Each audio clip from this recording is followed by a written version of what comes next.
Hello, everyone, welcome to my channel. Today in this video, I'm going to show you how to delete your Telegram account. Before starting this video, please subscribe my channel. First of all, you have to open Telegram app and tap on top left 3 lines.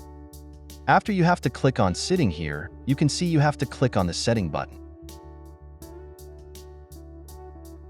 After clicking on Settings, here you have to click again on Privacy and Settings. Now you have to scroll down here, and here you can see Delete My Account. Now here you can see that 1 year time by default will be selected under Delete My Account.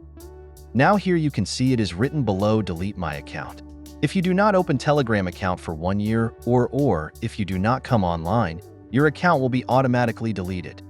If you want to delete your account quickly, then select the time of 1 month instead of 1 year. Now you guys don't even have to open Telegram. You have not come online on Telegram for 1 month. After 1 month, your account will be automatically deleted from Telegram. In this way, you can delete your Telegram account permanently.